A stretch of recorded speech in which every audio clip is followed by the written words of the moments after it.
All right. So in those last videos, we talked about how to take someone whose attention we've captured and turn them into a lead. Now I'm going to show you how to take either someone's attention you captured or a lead and turn them into a customer. Now we're start talking about these different types of sales funnels. So instead of just getting someone to become a lead, now we're going to actually convert them into a customer. I'm going to show you how to approach this. This is where copywriting starts to get really fun. So let me share my screen. Look at this. So it's very similar to a lead magnet, but instead of sending them to whatever traffic or attention you've captured, instead of sending them to just a simple page where they sign up for something free, they get sent to a page where you present this product in the most compelling light. This is long form copy. This is really useful stuff. This is where you're going to take somebody who is kind of new to your world and you're going to persuade them and influence them. And I'll teach you how to do all this so that they go from being interested to deciding to purchase your product. Once they decide to purchase your product, there's usually a few steps on the back end. You may have seen this before. When you go to purchase a product, usually that's not the only step. If you go to purchase a product, let's say a course or something like that, oftentimes they'll offer you what's called an upsell. So you'll say, okay, I want to buy this $27 course,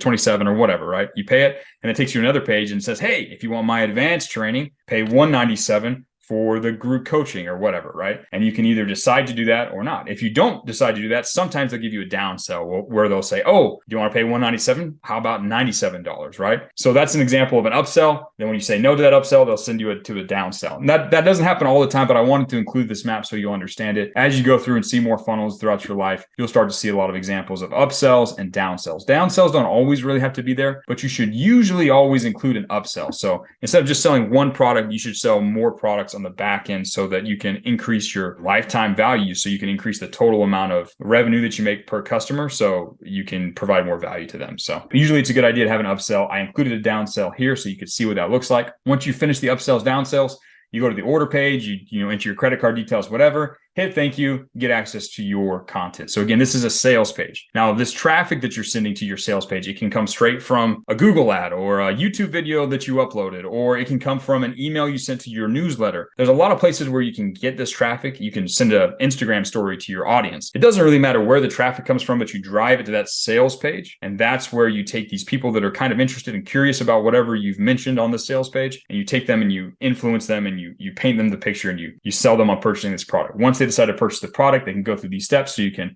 either upsell or downsell. They pay you the money, boom, they get access to the content. Everybody's happy. So that's a basic sales page. This is the video sales page. So I'm just going to show you these two maps and I'll show you a page that kind of concludes both. A video sales page, instead of having a long list of text of different headlines and different sections, it's got kind of just like a big video that plays in there and it just sells the product through the video. And then at the bottom, you can decide to pay for it. Doesn't usually have the long list. Instead of making you read a whole page, it just shows the whole thing in a video. So I'll show you an example of that. Again, simple fun. You get attention, you send them to a page, the page sells them on buying the product, you offer them an upsell. If they decide to get that, cool. If not, no worries. Then you have them give you their money through just a regular checkout page. And then thank you. And then they can access their content. So let me show you a really common or an example of this. This is the movie star body masterclass by Kino Body, Gregor Gallagher, who's one of the OGs in the physical fitness niche area industry.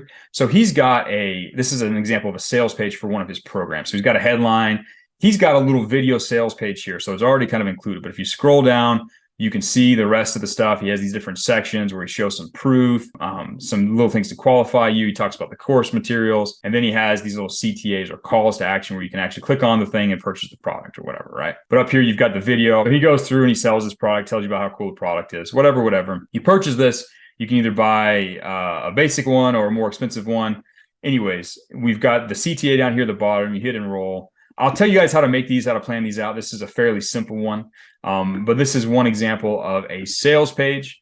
And obviously, I'm not going to show you the upsells and downsells that exist on the back end of this. I just want to show you this first step. You've driven traffic to this page. He drives traffic to this from his Instagram and YouTube content, and other people link to it and all that sort of stuff. Drives traffic to the sales page. People purchase. They get access. That's the game, right? I was debating whether or not to share this with you, but an advertorial, right, disguises itself to some degree as a news article. Instead of positioning as a straight sales page, it tries to super educate the reader first and kind of show them a new breakthrough or something like that. It's something that was really popular before and it started to be really popular again. The example I picked was just kind of the first one I came across. I'm not a huge fan of this product or this advertorial, but this was just an example. This page is sort of masquerading half product sales page, half news article. article, right? Top doctors now recommend next generation CBD gummies, whatever. Has a date here for this. California, for millions battling daily discomfort, this news couldn't be more exciting. And then it kind of goes in and talks about this new discovery, and it talks about how CBD, like this particular new CBD gummy, is better than anything else or whatever. And then at the bottom, obviously, there's a CTA, and it turns into a sales page, right? You click this, and it takes you to that. I have no intention to purchase this product. I just wanted to show this as an example. But it kind of is it's a sales page, but starts off more like let's see, up here it says advertorial, more like an editorial piece in a newspaper than an actual sales page. So that's one example of an advertorial. That's, again, something that's becoming more popular over time. Now let's talk about the application funnel. This is one of my personal favorite funnels in the world because this is really useful for selling high ticket programs. So you drive your traffic to your sales page. People love it. They're like, oh, this is great.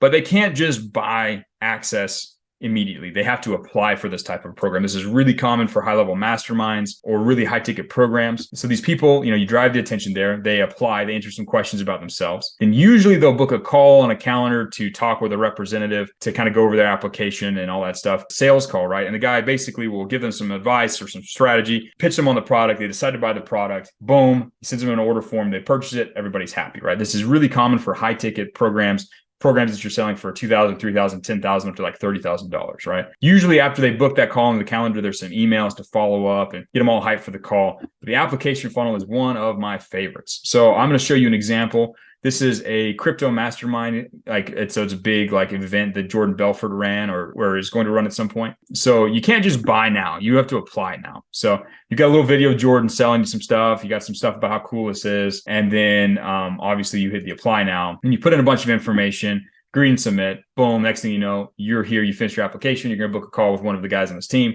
They're going to sell you because they're really, really good, and then you're going to attend the event, right? So this is how the program works. And what's really cool about that is it positions you as a high status thing where they have to come to you and money isn't enough. Now, again, these are just a few variations of a basic theme, right? You take attention, you drive it to a product. It could be an expensive product, a cheap product.